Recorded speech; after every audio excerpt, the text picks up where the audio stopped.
the Justice Amy Coney Barrett. There are some conservatives who are none too thrilled with her, and it's some of what we'll get into here on the Hill. We'll be watching. Have a great show, okay? Connell, great show. I'll catch you tomorrow. Thanks, bud. All right, so what goes up doesn't always have to come down, but today that is exactly what we saw as the stock market whiplash continued, and the administration unveiled a new phrase, tailor-made trade.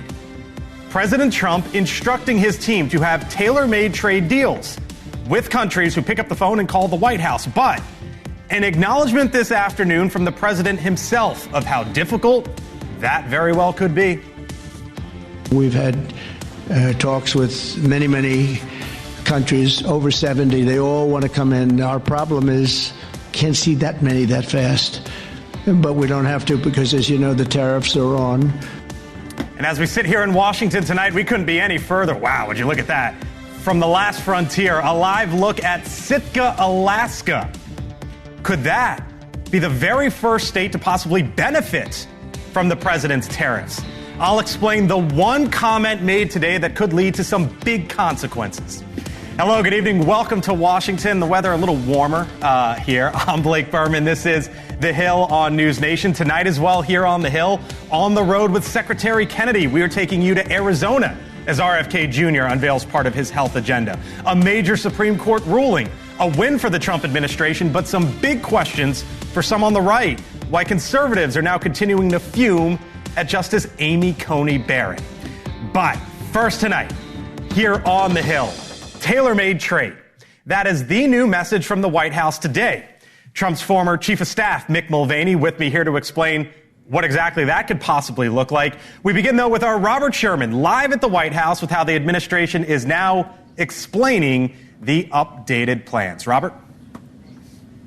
Yeah, Blake, after an up and down day on Wall Street, the president promising that stability and new trade deals are on the horizon, saying he's instructed his trade team to cut individualized agreements with every country that wants to negotiate, claiming that the list is long. Take a listen.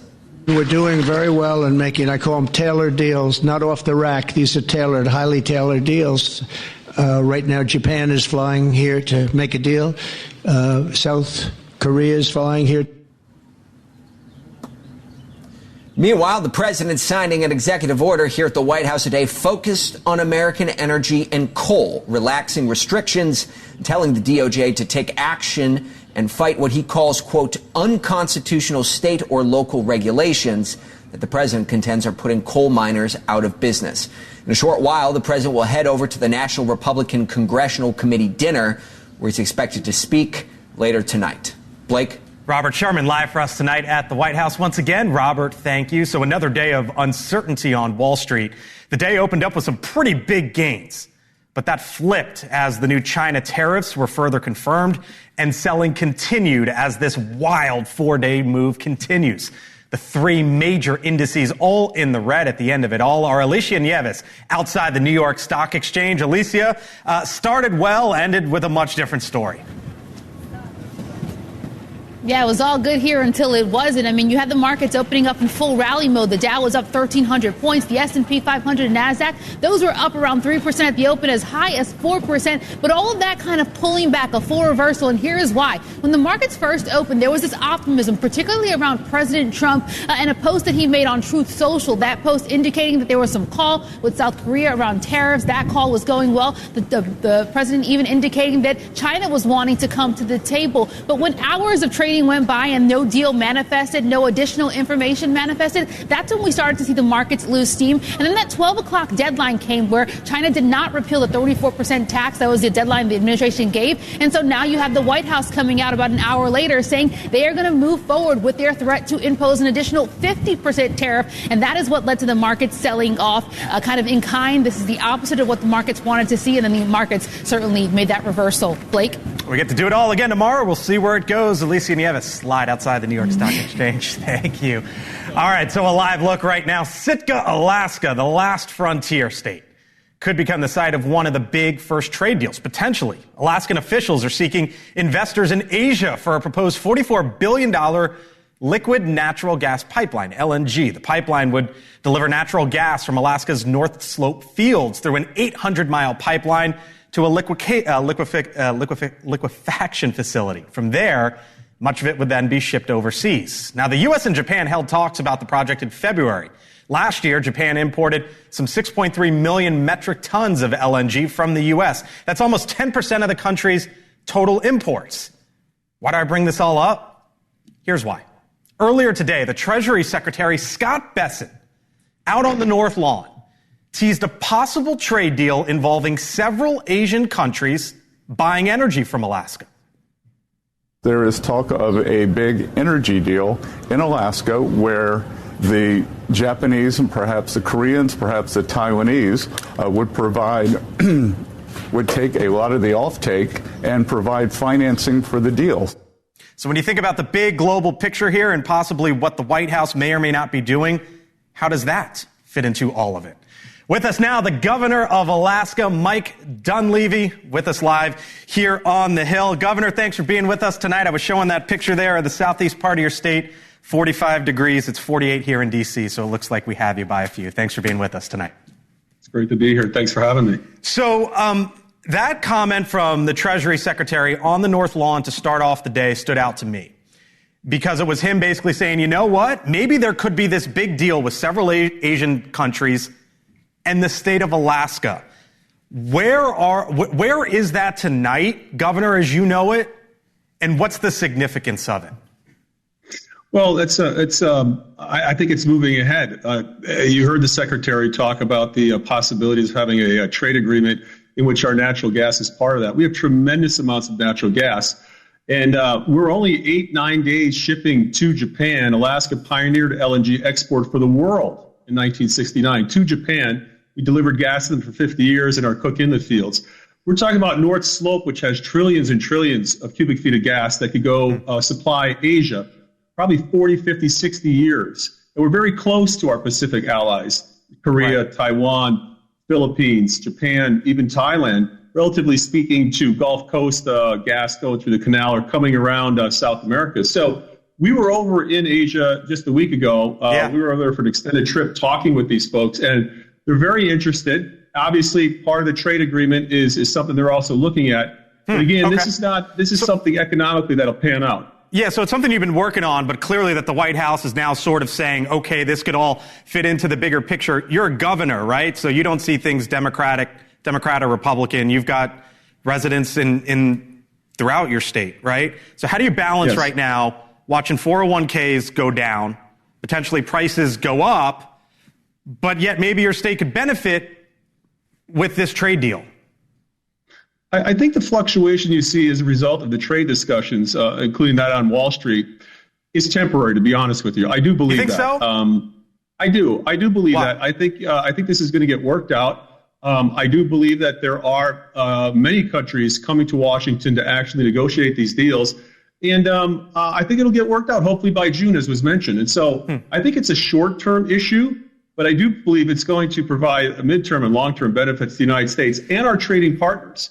And so I'm looking forward to the end of it like everyone else is. Okay. But during this process, I think there's going to be deals made that are going to benefit America and hopefully Alaska as well. So you're a sitting governor. You're a Republican, as I mentioned. What is the U.S. trade policy as you understand it and you know it tonight, Governor? It's a combination of factors. It's to provide truly free trade, and not just tariffs, but are there other issues, for example, other barriers that are put up by countries that prevent American products from being sold overseas? And so that's what I think the Trump administration is looking at. I think that's something that if you look at the history of America, we were a steel producer, we were a shipbuilder, we had a corner and market on all the cars. That's changed over the years. A lot of that stuff, a lot of those industries have been offshored. And what the president is talking about is bringing back, I think, a robust middle class for this country, where a lot of manufacturing takes place here in America. And where our agricultural products get a fair shake across the world as well. So I think it's a short-term phenomena. I think it's going to have mid and long-term benefits to the United States. All right, we'll see what happens. We'll leave it there. Mike Dunleavy is the governor there in the state of Alaska. The Treasury Secretary talking about his state today in the middle of this all. Stay warm, Governor. We appreciate you. Thanks for being with us tonight here on the Hill. All right. So, why is the White House sending the message that it's made trade with a dose of reality that it could take some time? With me now, the man who can decode what's going on inside that building, former Trump White House Chief of Staff, Mick Mulvaney, NewsNation contributor. Hello, sir. Hello, Berman. You like my tie? I think I have one that looks just like that. I stole this from you. There we go. I've told you can grab it off the rack whenever you want. I came straight from the airport and didn't take your tie, so thanks for letting me borrow your tie. So then answer some questions for me if you wouldn't mind. You got it. How about I don't know if that's... Let me use your tie and answer some questions. I don't know if that's tailor-made trade, no pun intended. Fair swap. What is it? What is tailor-made trade? A case by case. He had to say something. He's going to take it case by case. People have been asking all along. Well, now look, Peter Navarro comes out and says there's no negotiations. Okay. And then Scotty Besson comes out the same day and says, oh, no, we're going to negotiate with everybody. And what I think Trump was looking for is sort of to split the difference. Say, look, we'll take it on a case by case basis. He likes that anyway. It's a decent message to send to the markets. Not sure they... Is it? It's the right message. It doesn't have any credibility to it yet. Because all the markets have seen is the chaos of the last couple of days, the messaging being different depending on who you talk to. Navarro says one thing, Besson says another. Trump might say both things himself. They want to see action first. So when the White House press secretary went to the podium today and said that the team has been instructed to deliver tailor-made trade, essentially, I thought they were kind of speaking to the markets there. The market kept sliding and sliding and sliding. So at what point do they possibly, and I don't know that they will, but what point do they possibly alter the message? They won't. They have to cut a deal. They have. Okay. Wall Street is figuring out what folks in Washington have known for a long time, which is actions speak a lot louder than words, especially when it comes to politicians. Don't believe what people say. Believe what they do. And with the markets having heard all this conflicting messages for the last couple of days, they're like, you know what? We'll believe it when we see it. Give us a deal. Give us a couple deals. Cut a deal with Japan. Do the energy. Finalize something that we can actually take at your word. So the president with a dose of reality today basically saying, he says 70 countries have called us, right? And so let's just say it's around that number. But it takes time. It does. Right? In the first administration, USMCA, Mexico, Canada, he struck a trade deal with China. Smaller ones with Japan and South Korea. I just gave you 5, Mick. 70 is a factor of 12 from there. So how is this realistic? That's part of it. I don't know is the answer to the question. Okay. Unless they just cut him left and right. And again, that's what he's trying to say they're not going to do. Look, he said it's not off the shelf. By the way, it's not TaylorMade the golf club, which you and I both know and appreciate. So Donald, it's TaylorMade the suits, not the golf clubs. So the president loves golf. You and I both love golf. And when I heard tailor-made trade, I thought to myself, wait a minute, those are the clubs he plays. Yep. He is, whether you love him or hate him, a master when it comes to branding and marketing. Do you think there's something there? He knows a good marketing idea. What he said, probably went to his bag over the weekend and said, oh, TaylorMade, there's my new catchphrase. So coincidence? No, I don't think it is. Okay. He's always looking for good ideas. But I think he used that word on purpose, which is it's not going to be, here's just something sort of off the shelf, right, off the rack. Everybody gets the same deal. That's not what he's talking about. He's saying, we're going to cut these 70 deals individually. And again, if you take him at his word and the markets is still waiting, that takes a long time. If I gave you a spectrum, I'm just going to make up some numbers here, of 0 to 100. Yeah. And on one side is the policy is we're going to try to cut as many trade deals as possible. Right. On the other side, it's tariffs to the moon. Correct. Where do you think the White House is on that spectrum tonight? I think the last couple of days they've taken a couple steps towards let's cut some deals. Okay. They didn't, even though they say they don't watch the markets, everybody watches the markets. Right. That's what we do, right? If the markets had gone up 4,000 points, you would have heard them say, look, we'll be fine just leaving it with tariffs. But markets doing what they've done, I think the Trump team is responding. We say, look, let's get a couple deals and show the markets we're serious about getting good trade deals. All right. As they say at the White House, we'll see what happens. Yeah. Mick Mulvaney, NewsNation contributor, former Trump White House Chief of Staff. No need to Venmo for me that. Just put it back on the rack. Thank you, sir. All right. Still to come tonight here on the Hill. He says he's on a crusade to make America healthy again. If you love this country, you need to start taking care of yourselves. That, of course, Secretary Robert F. Kennedy Jr. continuing his tour across the country today in the Southwest. We are live from Phoenix as the Secretary takes on food additives and processed food. What did he say today? Plus, the president appointed her to the Supreme Court, but conservative anger continues to grow against Amy Coney Barrett. Why the justice is now being attacked by some conservatives. Welcome to Washington. This is the center of politics. I'm Blake Berman. You're watching The Hill. We're back here in 4 minutes. Stay with us.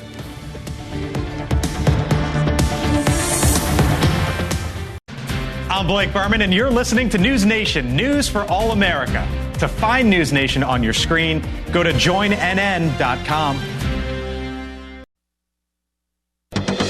All right, so are ultra-processed foods poisoning this country? That is what the Health and Human Services Secretary Robert F. Kennedy Jr. says. Now, these foods are defined as having higher amounts of sodium, saturated fats, and sugar with less fiber and protein. The secretary is blaming these foods for obesity and other health issues. And that is one of the reasons why Secretary Kennedy is in the state of Arizona today, as that state is now one step closer to banning ultra-processed foods in the lunches of children there all across that state. NewsNation reporting on Secretary Kennedy's Make America Healthy Again tour, as he calls it, our Xavier Walton, live with us tonight from Phoenix. Xavier? Hey there, Blake. Yeah, this is RFK Jr.'s last stop of the day. He should be here within the next 15 to 20 minutes or so. But it could be also one of the most influential when you think about who's going to be inside there. You got state lawmakers, also parents and young kids. We're a nation that loves our junk food. Look at that sweet frosting and filling. That's what makes Pop-Tarts such a great snack. But those talking Pop-Tarts might not be so chill. Now with RFK Jr. on a different type of snack attack today in Arizona. The Health and Human Services Secretary on a mission to make America smarter about what's in our food. Enough is enough. And what it's doing to our bodies. And it's no coincidence that Americans die earlier than most any other comparable country. Tops on his hit list, ultra-processed foods and synthetic dyes, which he wants banned from school lunches. We'd have better focus. Our kids would learn more easily. It's the theme of a new documentary, To Die For, in which parents Whitney and Brandon Kaywood examine the research on food dyes after seeing their own son's reaction. We kind of had this Dr. Jekyll, Mr. Hyde thing going on where he was really struggling with aggression and just emotions and anger. And so we eliminated synthetic dyes, and within 48 hours, that child that we had on those good days, we had that child for 30 days straight. When I started to dig in, there was a lot of research. There's a lot of evidence. We see it time and time again from all the studies. Artificial food dyes have a very negative effect on children's behavior. And some believe they can increase suicidal thoughts. It's like those night thoughts that normally you just brush off and you don't think about. When you're on dyes, they get loud. They get to be like, hey, are you sure you want to be alive right now? So how much are Americans really paying attention to the conversation about chemical dyes and everything else in ultra-processed foods? I would really appreciate if the U.S. government cared more about what was in our food. There's plenty of healthier alternatives. I think food dyes are poison. I'm all about less government. I don't think that, government should really control my diet. I just think we need to go back to the basic stuff that God intended for us, like whole foods, meat.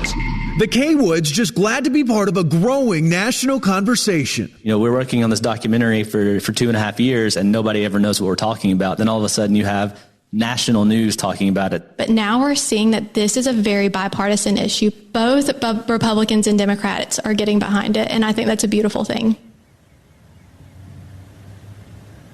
So, Blake, the Maha Tour continues tomorrow. RFK is going to be heading to New Mexico.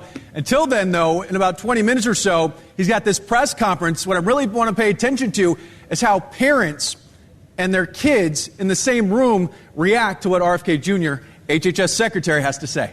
Yep, it's the conversation, why can't I have the Pop-Tart, for example, which happens in homes all across this country. Our Xavier Walton live tonight there in Arizona. Xavier, thank you. Our coverage continues here on NewsNation. As Xavier mentioned, the Secretary's next stop, New Mexico, tomorrow, as he targets junk food and government benefits. The arguments for and against his new push. That's on the Hill tomorrow, 6 o'clock Eastern. But still to come, tonight, the Supreme backlash. The president picking Amy Coney Barrett years ago for the high court. So why are conservatives angry at her? Jesse Weber on the other side of the break. Plus, the Supreme Court sides with the Trump administration, allowing deportations under the Alien Enemies Act. So what is the administration saying about what could come next? Some big news on that front in this town and beyond. You're watching The Hill here on NewsNation. You're listening to The Hill on NewsNation's audio stream. Available 24/7 on the NewsNation app. Or just say, Alexa, play NewsNation.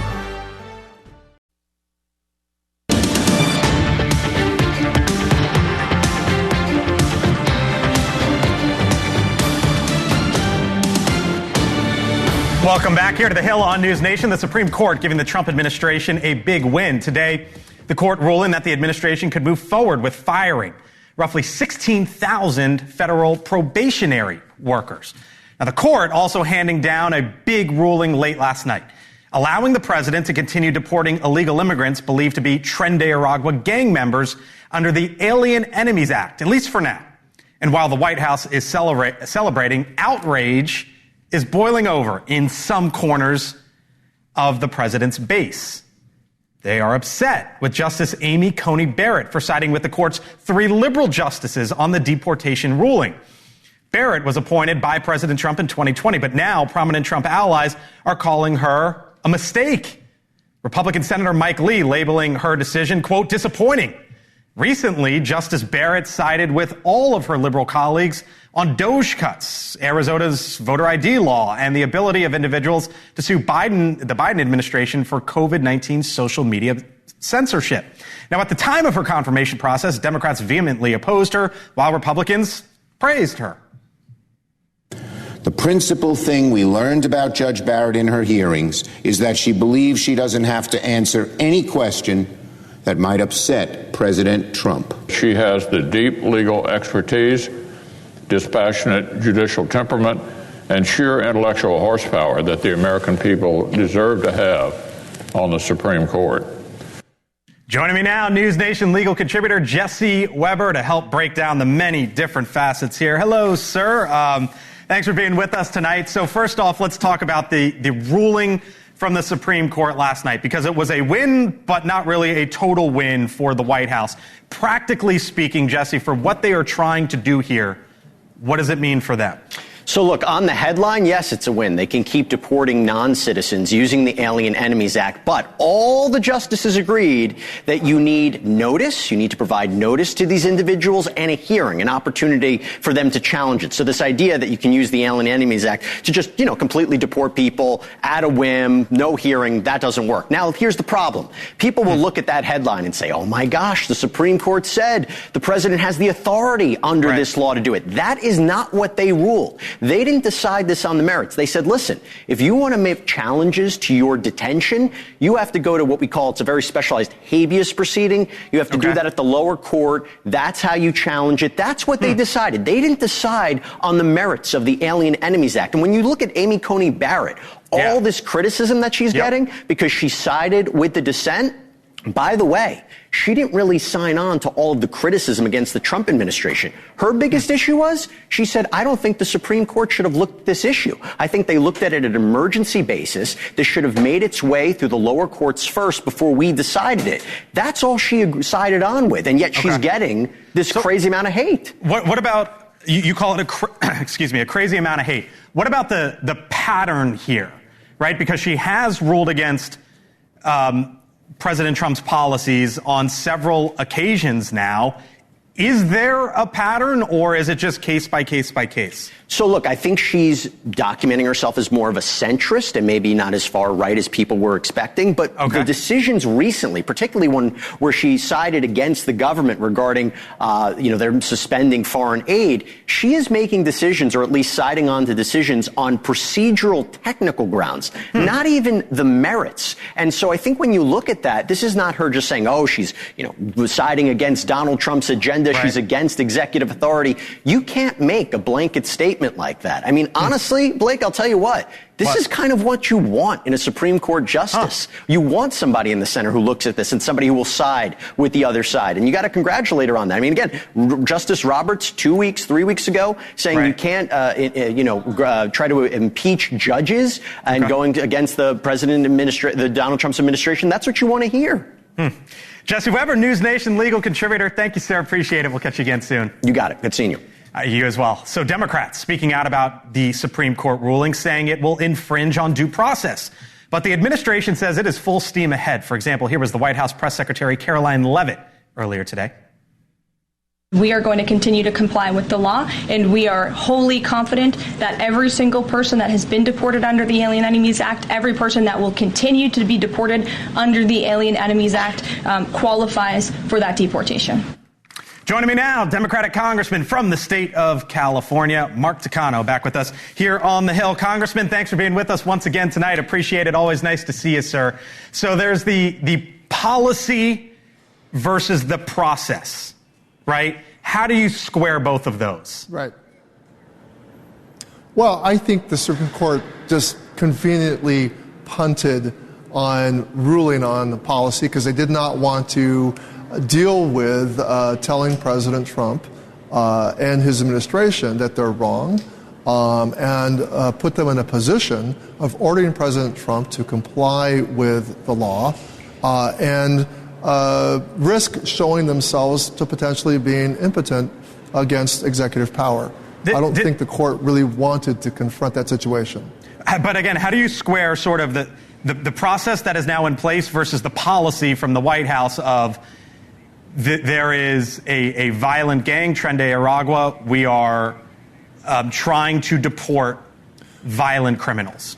Well, it's pretty clear. There's some compelling evidence that from 60 Minutes that 75% of the detainees have no criminal record, and that the administration has erroneously put into incarceration or detained non-citizens and sent them to an El Salvadorian notorious prison without any real basis, and that this was done misusing the Enemy Aliens Act. And contrary to what the president's press secretary has said, they're not using the law properly. We're not at war with Venezuela, and people who have not committed any crime, who have no connection to Tren de Agua, have been put into a brutal, terrible prison. This is not justice. This is injustice. The Supreme Court did not serve justice. They served their own political cowardice. Their own, not political cowardice, their own institutional cowardice. You're saying it's cowardice. Do you think Amy Coney Barrett was cowardly? No, it's not Amy Coney Barrett that was cowardly. It was the majority that would not rule on the substance of the question before them.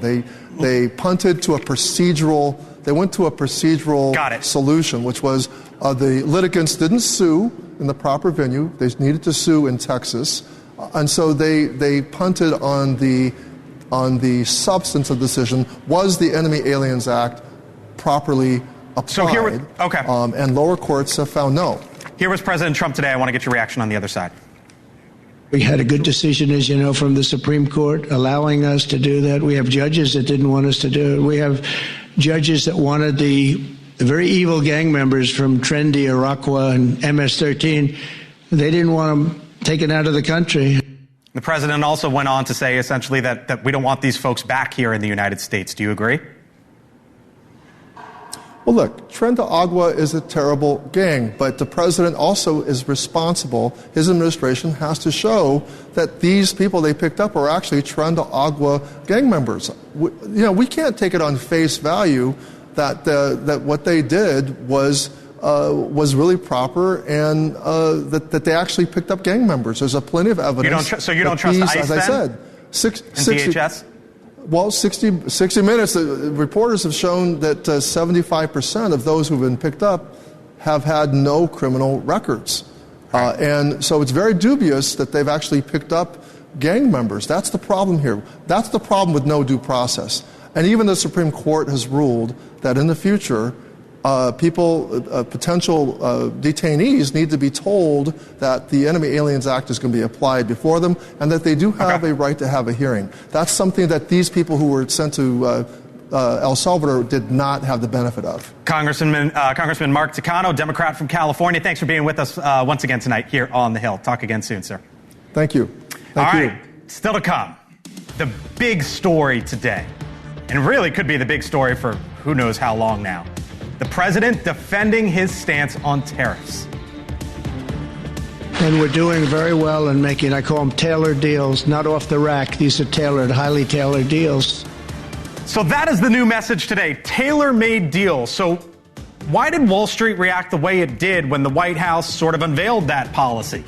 Full panel, other side of the break, and what comes next in this back and forth tariff tit for tat. Bill O'Reilly on Cuomo. Number one, you're a cheap front. America's favorite sparring duo with TV's liveliest, most honest debate. You have a tie on that goes with nothing else. Tomorrow at 8, 7 Central, only on NewsNation. I'm Ashley Banfield, and you're listening to America's fastest growing cable news network, NewsNation. News for all America. The president met with his trade team this morning, and he directed them to have tailor-made trade deals with each and every country that calls up this administration to strike a deal. All right, so that was the message out of the White House today. Clearly, Wall Street, not a fan. Market continued to sell off throughout the day. Our own Mick Mulvaney with an article in The Hill just dropped moments ago. The headline there, what is Trump's true motive behind his tariff plan? And keep in mind, the man who's asking that question was his former chief of staff, Mick Mulvaney, NewsNation contributor, former Trump chief of staff with us here tonight. So too is Kurt Bardella, NewsNation contributor.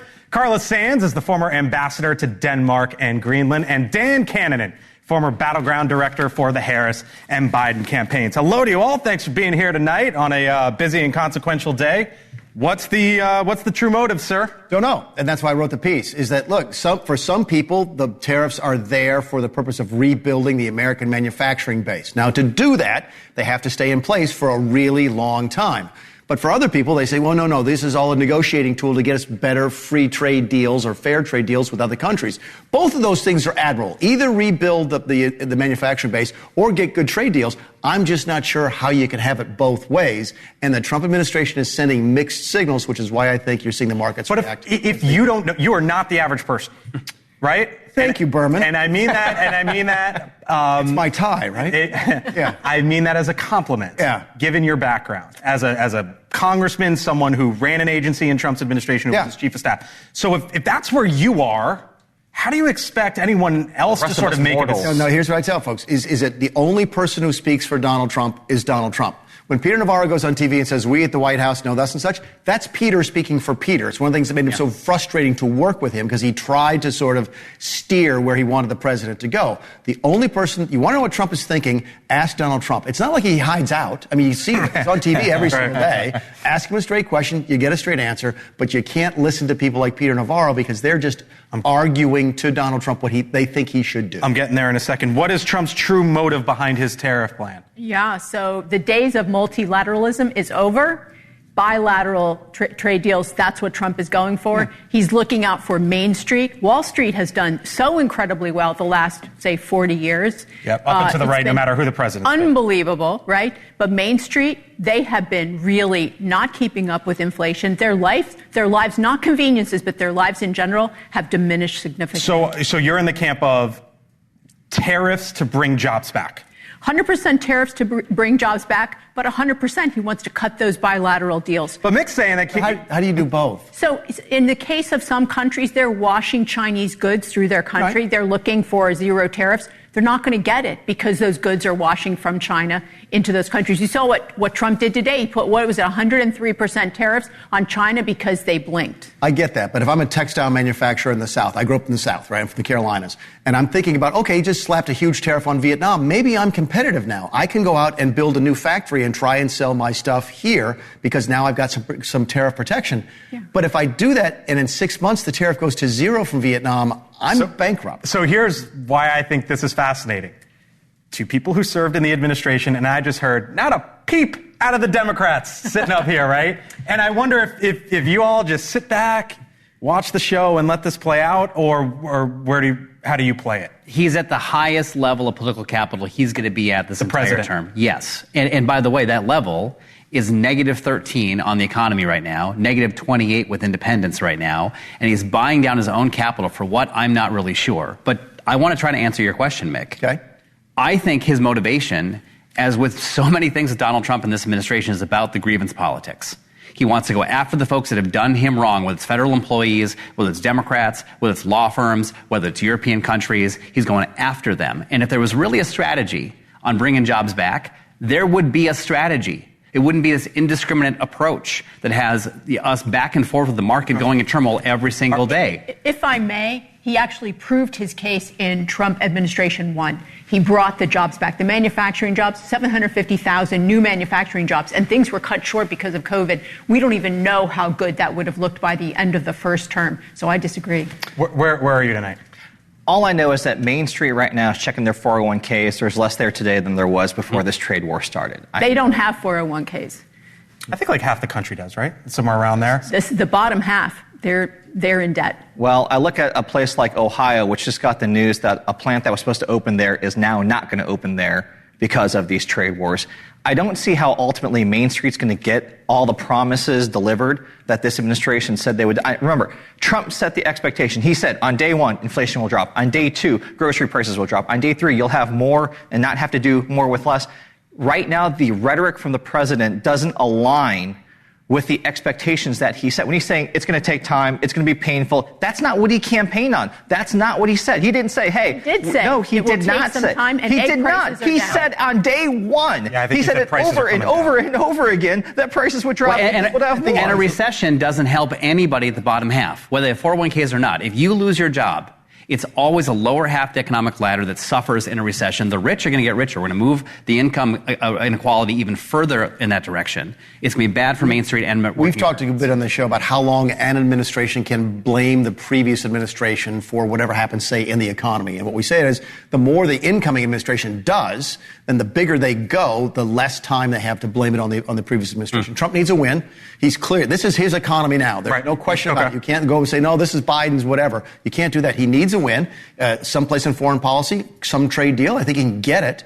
To Carla's point, I think you're absolutely right about the first Trump term, but remember, we did tariffs a little bit, but we did some great tax policy. We did great incentives to give people to invest in this country. That's what I think you're going to need to see it coming out of this. So to that point, the president has come out and basically said, and I'm not going to get into the nitty-gritty details here, but they're trying to put his quote-unquote one big, beautiful bill together, right? And he's saying, guys, get it done. And you know what a lot of these conservative Republicans are saying? Well, spending here, this, there. Y'all going to get it done? They've got to get it done. That's not a yes phones. or no. Call your congressman. They have to get it done. Otherwise, it's going to be a $400 billion tax raise on the working people of America. Not fair. I think that they will get it done because I think Republicans' North Star right now is follow Donald Trump for now until I think we get close to 2026 and get the tax cuts. They can't afford a loss right now. So it's just they can't afford a loss. So this was the conversation I was having with someone the other day, which is it's kind of like, Mick, and I wonder if this is where you think it is. The president put the tariffs on, and as everyone here just said, so now you got to go do tax policy. Caroline Leavitt today basically said from the podium, get it done.